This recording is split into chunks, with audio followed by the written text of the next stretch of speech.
Hello, everybody. Good morning. One and all, this is the beautiful day. We're going to start with something really interesting and something you will want to know what it is all about. Why are we right here? Why is this dialogue happening today? But firstly, I am Aditi Nagori, your host for today. They say, do well, make money. They also say, do good, solve social and environmental problems. But how about a combination? That's what is going to happen today. That's what sustainability dialogue is all about. Like Mr. Wendell Berry said, the earth is what we all have in common, and people now, this is the time to integrate sustainability and business. And that's why we're all set and we're here. Welcome to Sustainability Dialogue on integrating sustainability and business in association with BW Sustainability World. Also, happy World Environment Day. I hope you have a very great morning today, and I hope the insights we get to hear today is going to be really helpful for a lot of people today. Also, so to kickstart this beautiful day, we have our very own Dr. Mr. Anurag Batra, Chairman and Editor-in-Chief, BW Business World and Exchange for Media Group. I welcome you, sir. Thank you so much, Aditi. A very good morning to all of you. I just want to give you a very short prelude to why we are doing this. Today is the World Environment Day, and in the last 70 odd days, we've seen how environment can be better if we don't put that much pressure on the environment. Just traveling less, using vehicles less. And one of the things is that, when environment experts and sustainability experts talk, they talk amongst themselves. Today, BW Business World and BW Sustainability World have brought together the world of business and the world of environment and sustainability together. Throughout the day, we have leading stalwarts, practitioners, CEOs, promoters, environmentalists, change makers from various fields, right from mobility to air to trees to chief sustainability officers of large corporations, recycling experts who would be talking to you on how corporations and businesses can make India more sustainable, how we can make the future of our communities that we serve more sustainable. I don't want to say more. BW Sustainability is a small start. Today is the World Environment Day. I hope we are sustainable every day of the year and do not just remember sustainability on the World Environment Day. I will leave it here, and I look forward to learning from all the experts and practitioners. We have a very powerful opening panel, so I'll give it to you, Aditi, to introduce both our keynote speaker in the morning and our chairperson and moderator for that session. I'll give it back to you, Aditi, and we can start the first session. Thank you so much, Mr. Anurag, for such a great introduction about what this is all going to be. But let's welcome our guest. Let's welcome our very own Mr. B. Tyagarajan, Managing Director, Blue Star. And now we're going to have some fireside chat right there, guys. We also have Mr. Sudhir Mishra, Founder and Managing Partner, Trust, Legal and Environment Aficionado. So let's welcome them. Thank you so much, sir, for joining in. Okay, wonderful. Thank you. So, Mr. Tyagarajan, good morning. And so here there is a fair chart. Who is asking whom? I think both of us will ask few questions, but the idea is to interact well. And we both are answerable, actually. And so I will just tell you why sustainability in India is going through a 360-degree shift now. For 20 years, I've been practicing in environmental law, and have represented from POSCO to Vedanta to CREDAI, everybody in the National Green Tribunal and the Supreme Courts and the forest benches. Let me also tell you that all the time we question the industry, and I'll surely ask few questions which you will feel that they are very relevant for the industry. And I'll say it industry, whether it's any industry, infrastructure, automobile or steel or cement or air conditioning, whatever. But my idea is that I always saw both industry and environment as one whole. I never thought that they are at pole position, which has been a narrative in our country. So I'm just hinting at what is going to come your way. It won't be a face-off. It won't be a fire chat. It will be more a complementary discussion, which we both will have. Before I said that, I'll tell you what we have achieved as a country. When we got independence in 1947, we had a 9% forest cover in this country. In 2016, we have an 18% forest cover in this country. So what we have achieved, we must cherish and we must value that. That is the first thing. The second thing which we have done is that as an indicator species, tiger and other wildlife, we have saved like no other country. No other country. Mrs. Gandhi started Project Tiger in 1973. After that, it has got such a momentum that you have close to 100 tiger reserves across country, which are the sacrosanct areas. Nobody violates those areas, and tiger has the authority to decide that the land will be saved, the people will be saved, and the indicator species ensures that the rains will come on time. So this is the kind of thing India has succeeded. I have gone on a Fulbright to America. I have seen their national parks. You go from place to place, from Yellowstone National Park to Front Royal National Park, you will find only alligators there. You go from one place to another place, you will find alligators. And there is a joke there that alligators see you later because you only see them. You go to Indian National Park and Wildlife Sanctuary, you'll see the elephants, you'll see the leopards, you'll see the rhinos, you'll see the monkeys, you'll see the wild birds. You will see the flora and fauna which is not seen in any part of the world. So we have saved a lot. Now that is a pressure situation for such a large country. The second part is the courts have played a tremendous role in it. And I would call it the cases which I'll discuss with you where industry and courts have come face to face. I will talk about the success of the court in sustainability. So what the courts have done right from 80s, we had a culture of forest benches and Friday green benches, much before National Green Tribunal. And these Friday green benches, people like Harish Salve, who are the #1 lawyer of the country, used to come and spend half the day talking about the forest management plan. This happened from 1999 to 2009 and 10, almost 11, 12 years, where each and every national park was discussed in threadbare on a Friday. So that's the success of this country. The problem area starts when we talk about Environmental Protection Act. And when we talk about the Union Carbide experience, and then the problem area starts. So far as the forest is concerned, you have saved largely. So far as the wildlife is concerned, you have done a great job. But the moment you talk about where industry and environment come face to face, that is the area where environmental impact assessment comes in the picture, environmental management plan comes in the picture, pollution control board comes in the picture, and there we struggle because that's a pain point. Clearances are involved, people are involved, licenses are involved, chalta hai attitude is involved. हम environmental clearance करा के दे देंगे, आप परेशान मत हो, that attitude is involved. And all our success on preserving the flora and fauna and the forest and wildlife goes for a 6 when it comes to a situation where an NGO files a public interest litigation. You can file such petitions in India because there is no class. Kindly mute everybody. You can file such petitions in India because there is no minimum guarantee. You don't have to file a court fee. You have no minimum guarantee like Europe and America, where you have to file a class action suit. So before that, you have to have a bank guarantee. You have no accountability. You can go and file against a very big project, and that company is supposed to go and answer to all the questions. Why that happened? So I'll tell you why that happened.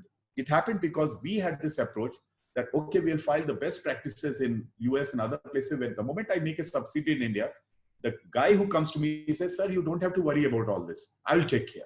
So you make a compromise. And then if somebody challenges you in a court of law, you became a defensive person. So that whole chain created this face-off situation. Sir, in this background, I'll say that we saved our flora and fauna, but on sustainability, on the clearances, and on the environmental interface on a day-to-day basis between the companies and the watchdogs, there is a huge confusion. And one reason is that industry is not trusted, pollution control boards are not trusted, and the NGOs and the people who feel that they need to come in the picture, they take absolute advantage of that, and maybe something rightly so. So with this background, first question to you is, what is the pain point for the industry so far as the environment is concerned? Good morning, Mr. Mishra. It is a pleasure to interact with a leading legal luminary. I enjoy talking to lawyers. I also would like to thank Dr. Batra for inviting me to speak here. Greetings to audience on the occasion of the World Environment Day. It's a day which we should all celebrate with a lot of passion.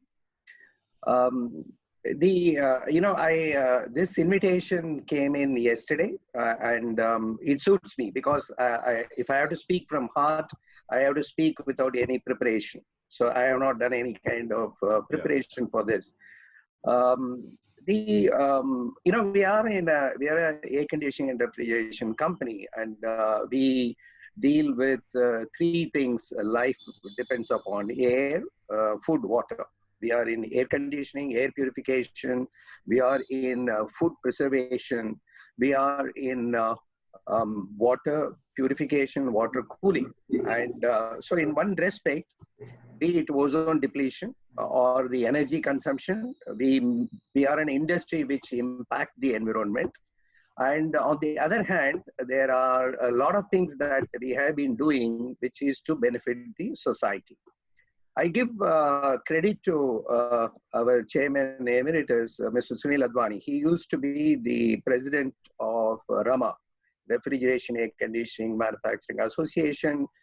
I recall an event in 2002 when he was the president of RAMA, along with Mr. Naishad Parekh, which Dr. Batra should be knowing. He used to be heading Amtrak Hitachi those days. And myself, we were in Delhi, we were having lunch, if I'm not mistaken, it was an Imperial Hotel. We were chatting what as an industry we are every time going to the government and telling reduce the excise duty. And other than that, whether as association we are doing anything.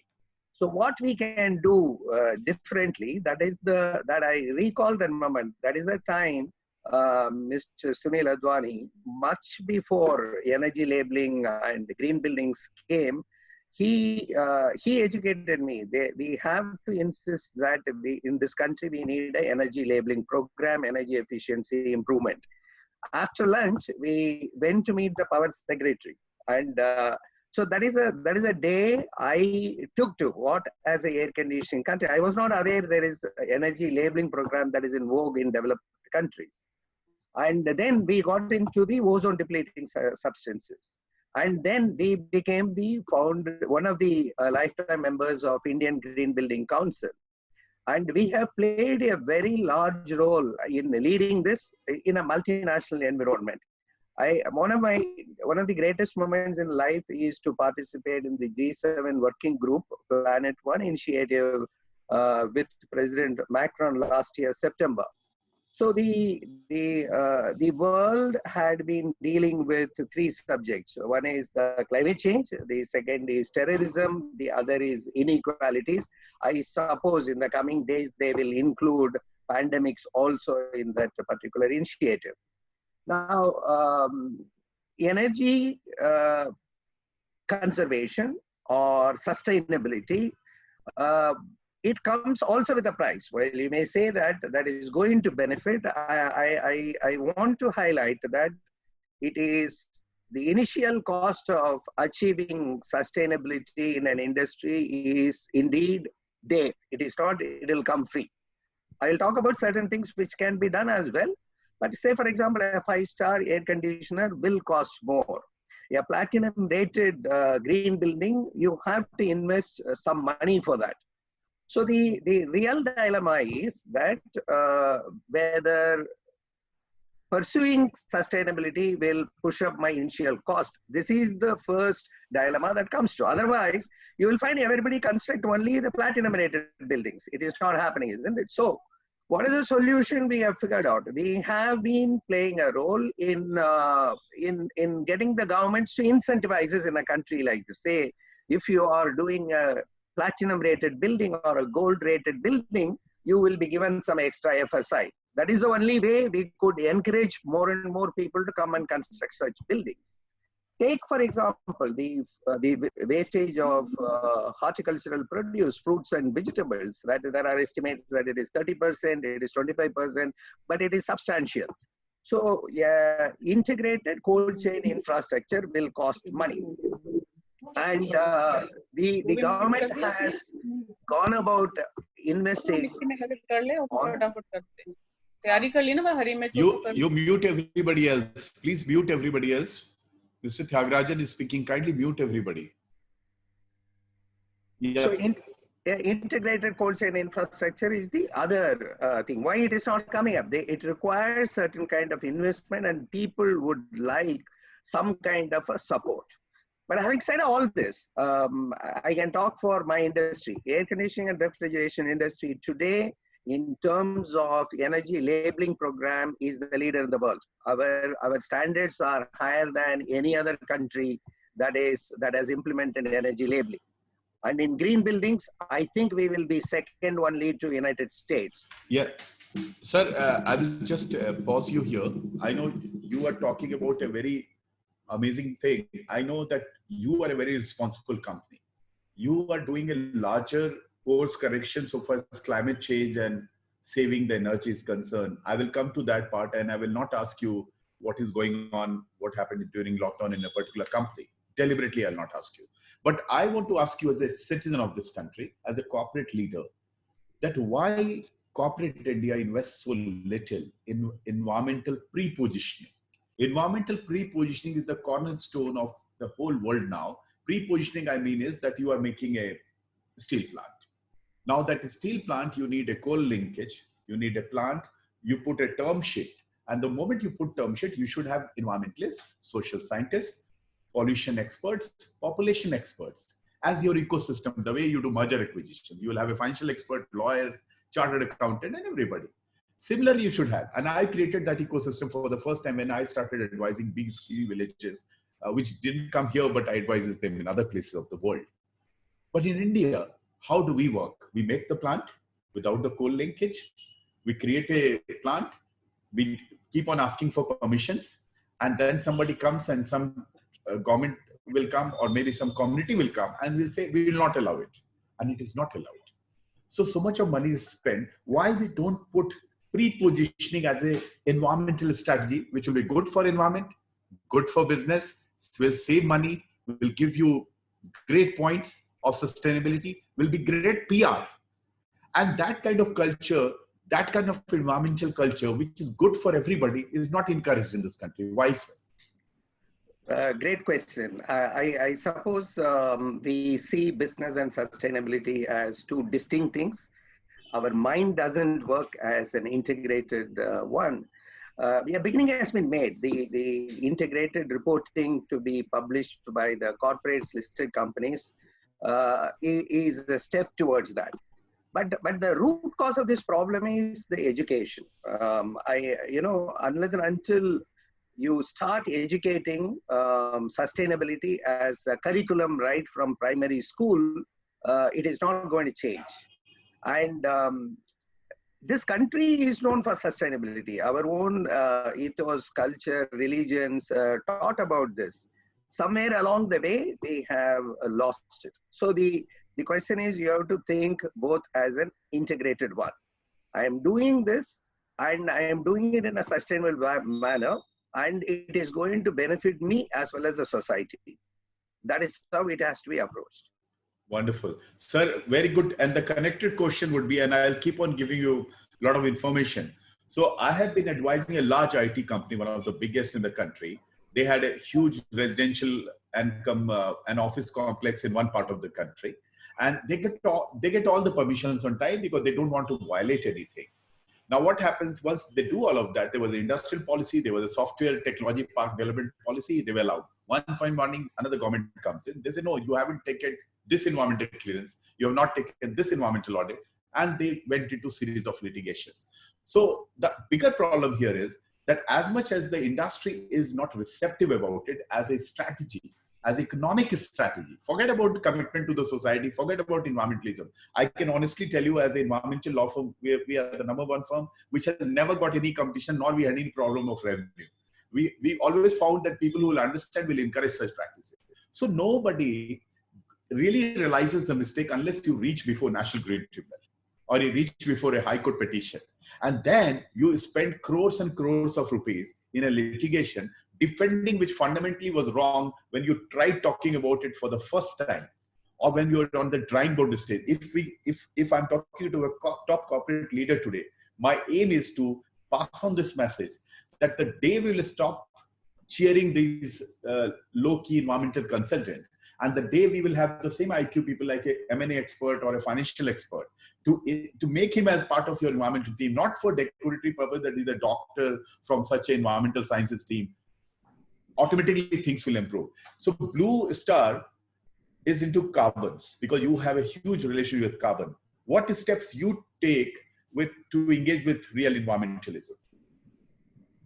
Excellent question, sir. But it is heartening to know an environmental lawyer or a legal professional talking about avoiding litigation. I am impressed with your approach to the subject. Because there is more money in advisory, sir. I make more money in the law advisory, environmental corporate law advisory, which nobody makes in the country.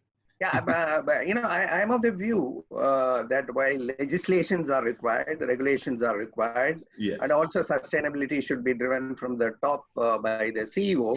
None of this succeeds unless and until there is passion. It's a collective effort. Everyone should be passionate about it, all stakeholders, then only it will. So as far as Blue Star is concerned, number one, we are ahead of the energy labeling program of the country. And as we play a very active role in CII, Indian Green Building Council. And as I told you, I represented Indian industry in the G7 Planet One work group. Our very, very passionate subject at the moment is we are in water purification. You know, the RO water, yeah. It is 1:1 wastage that takes place. In Delhi specifically, there are quite a few litigations on the NGOs appealing and all that stuff. We are already working on that, how the RO wastage can be reduced. But the most important subject, which I am very passionate about, and our managers are very passionate about, is the food preservation. Whether it is ripening, whether it is life extension of perishables, fruits, vegetables, floriculture, sericulture, aquaculture, we do a lot of work, and we have the protocols how it can benefit the society in a big manner. And by the way, the sustainability is not energy efficiency and carbon footprint alone. How to create livelihood, especially in the post-pandemic situation. We have already begun work together with CII in the rural areas, how to productively employ these migrants who have gone back, may not come back. So the farmer producer organizations or small food processing and perishables management is a subject we are working on. Brilliantly answered, sir. Brilliantly answered. Very encouraging to hear this, because I know when you are saying how much conviction you have in this. I'll share an example with you.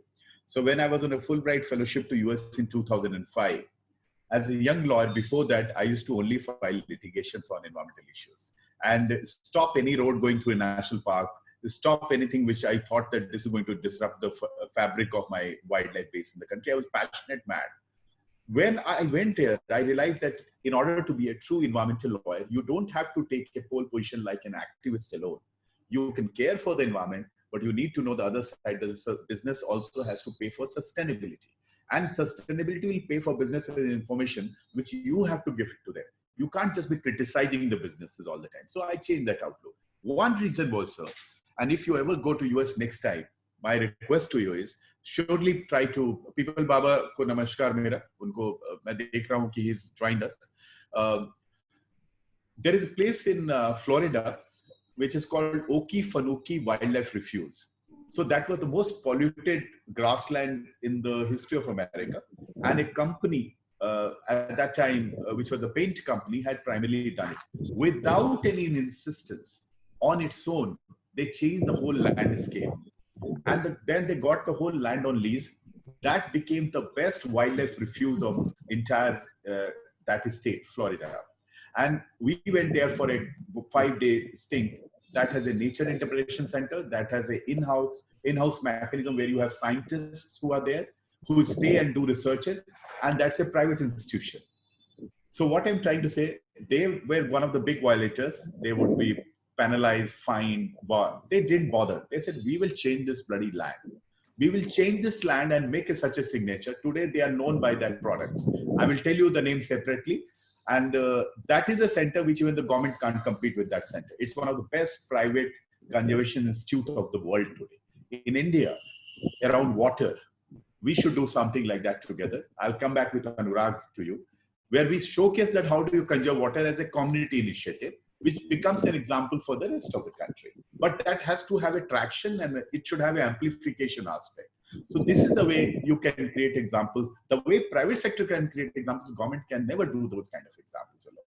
This is what my belief is. Sir, my last question to you would be, and then I will open it for the audience, that where do you think the government needs to come in picture? What is the expectation of government so far the regulatory mechanism is concerned? So far as the carbon footprints is concerned, we have created a climate change department in the Ministry of Environment Forest after 2014 when the Prime Minister joined, because it was also in Gujarat as a climate change department, it came to Delhi. Where do you think government figures in on all this, and how much government has been successful, and how much government can do with the private sector? Sir, as far as our industry is concerned, there is an excellent working relationship with the government. Thanks to Dr. Ajay Mathur, who used to be the Director General of BE. Subsequently, he became the chairman of TERI. He ensured that it will be a collective program. The industry was stakeholders, as stakeholders, will interact with the government and formulate the regulations and get it passed. So it was a collective effort. Mr. Bakre now as the director, as the DG of BE is continuing that effort. Similarly, the ozone cell or the India Cooling Action Plan, industry has fully contributed, and they seek your views, what is workable, what is not. And I'm extremely satisfied with what is going on with the government, except that there is one issue which they have not accepted. This from 2007, it is my pet subject. Any meeting I say, I am not bored of stating that. In order to incentivize the people to buy 5-star air conditioners or the super energy efficient air conditioners, you have to provide an incentive. That is how China and Japan achieved and migrated all the people. Today, some 25% of the people only will buy 5-star. He is not buying 3-star or 2-star because he loves that. He cannot afford a 5-star. Therefore, I have been requesting that even when